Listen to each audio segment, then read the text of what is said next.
Prophet aufmerksam auf kleinste Details gewesen ist. Also Aufmerksamkeit auf die kleinsten Details gelegt hat. Es kam jemand zum Propheten und hat gesagt, Masha'Allah wa ma shi't. Was Allah will und was du willst. Da hat der Prophet gesagt, Thaqilatka ummuk. Deine Mutter verliert dich. Also es ist so, Thaqilatka ummuk, das ist so von großer Empörung, eine Ausbruch von Arabern von großer Empörung. Aj'alta lillahi niddan? Hast du mich zu einem Nidd, zu einem Partner, zu einem Teilhaber neben Allah gesetzt? Bal masha'Allahu wahdahu. Nein, was Allah alleine will. Sage, masha'Allahu thumma shi'ta. Sag, was Allah will und danach, was du willst. Bei wa und was du willst, das ist so wie, du stehst auf einer Stufe mit Allah, was du willst und was Allah will. Aber wenn du sagst danach, dann hast du Allah an erste Stelle gesetzt. Alhamdulillah. Verstehst du? Andere Sache von Schirk, Glücksbringer tragen. Men ta'alaka tamimatan fakat ashraka. Wer ein Tamima trägt, der hat Schirk begangen. Dieser Schirk ist kleiner Schirk. Glücksbringer trägt, Glücksbringer aufhängt, blaues Auge, alles kleiner Schirk. Warum kleiner Schirk? Weil er denkt, durch diese Sache beschützt ihn Allah. Wenn er denkt, diese Sache selber beschützt ihn, was ist es dann? Großer Schirk, der ihn aus der Religion rausbringt. Auch wenn er sagt, was du willst und was Allah will, und er denkt Allah und Dings, wenn er das wirklich glaubt, dann ist es auch großer Schirk. Das heißt, der kleine Schirk kann je nach Nia großer Schirk sein. Ja?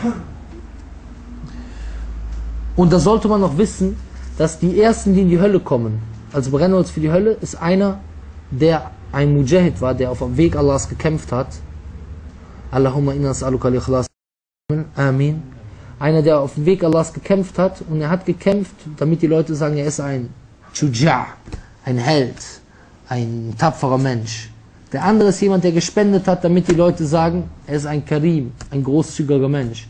Und der andere ist jemand, der Koran gelesen hat und Wissen hatte und so, damit die Leute sagen, boah, der kann aber lesen, der weiß Bescheid und so weiter und so fort.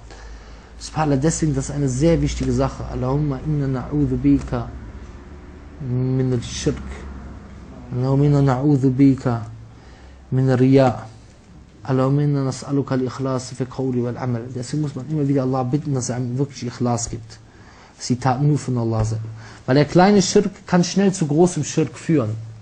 Du fängst an mit kleinen Schirk, auf einmal ist wirklich diese Sache, dieser Lob der Menschen dein einziges Problem, dein einzige Nia.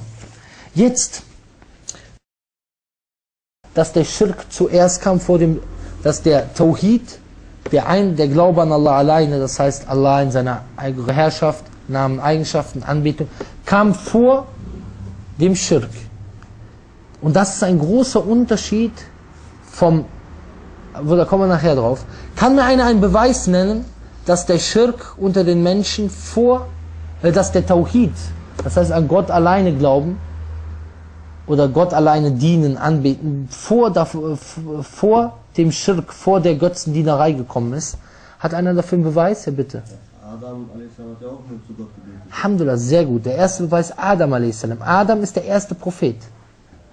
Der erste Prophet, Mukallam. Nabiyyin Mukallam. Er ist ein Prophet, mit dem Allah gesprochen hat. Und natürlich, der Prophet macht keinen Schirk. Ja, das heißt, er kam mit der Botschaft. Der zweite Beweis ist, wann hat der Schirk angefangen?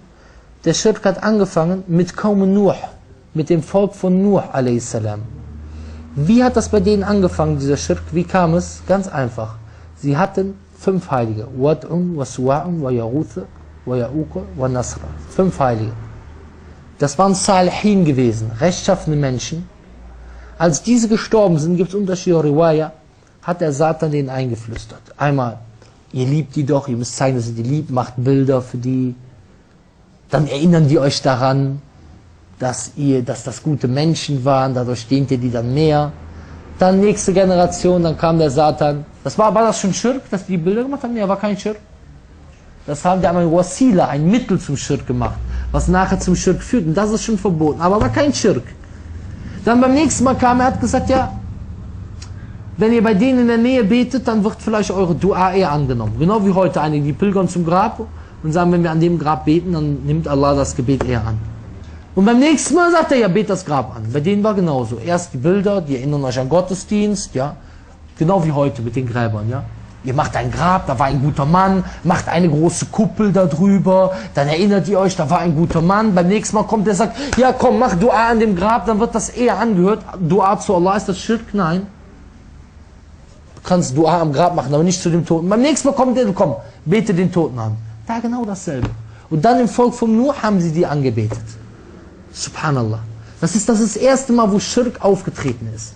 Und hier, guck mal jetzt. Der Satan, der hat schon seit Tausenden von Jahren dieselbe Methode und die wendet er heute noch an. Aber die Muslime, die den Koran lesen und die Sunna lesen, angeblich, folgen irgend so einem Möchtegern-Guru und machen genau dasselbe. Du musst dich selber fragen, was will der Satan? Der Satan hat geschworen, alle Menschen in die Hölle zu bringen, oder? Das heißt, er will auch, dass du Muslim in Schirk fällst. Und wie macht er das? Genau auf dieselbe Tour. Der kommt dir von hinten und malt dir das schön aus. Das war doch ein heiliger Mensch. Das ist doch der Prophet Muhammad sallallahu alaihi wasallam. Natürlich der Prophet Muhammad sallallahu alaihi wasallam. Aber dürfen wir den Propheten sallallahu alaihi wasallam anbeten? Dürfen wir Jibril anbeten? Nein. Subhanallah. Wir beten nur Allah an. Das ist die erste Sache. Das waren also jetzt zwei Sachen. Adam und dann Nuh. Ja. Und du siehst es auch bei anderen Religionsgemeinschaften. Wie ist es bei den Christen dazu gekommen, dass sie jetzt so weit weg sind? Weil sie Isa a.s. über seinen Status gemacht haben. Isa, den Sohn der Maria, haben sie über seinen Status erhoben. Er war ein guter Mensch. Ding, ding, ding, ding, ding, ding. Auf einmal haben sie ihn zum Gott genannt. Haben sie ihn zum Gott selber gemacht. Sohn Gottes, Gott und so weiter und so fort. Das sieht man immer wieder. Dann der nächste Punkt ist, was beweist, dass der Islam bzw. Tawhid, der Eingottglaube, da sagen wir lieber, ich sage jetzt immer Tawhid, dann weiß jeder Bescheid, ja. Also Gott eins machen in seiner Herrschaft, in seiner Anbetung und in seinen Namen und Eigenschaften, ja. Dass das vor dem Schirk kam, vor der Beigesellung, ist was Allah subhanahu wa ta'ala im Koran sagt. Sure 7 auch, soweit ich weiß. وَإِذْ أَخَذَ رَبُّكَ مِنْ بَنِي آدَمَ مِنْ ظُهُورِهِمْ ذُرِّيَّتَهُمْ وَأَشَهَّدَهُمْ عَلَى أَنفُسِهِمْ أَلَسْتُ بِرَبِّكُمْ قَالُوا بَلَى شَهِدْنَا أَنْ تَقُولُوا يَوْمَ الْقِيَامَةِ إِنَّا كُنَّا عَنْ هَذَا غَافِلِينَ. Als Allah von dem Rücken Adams die ganzen seine Nachfahren herausgebracht hat und hat sie Zeugnis ablegen lassen. Bin ich nicht euer Herr?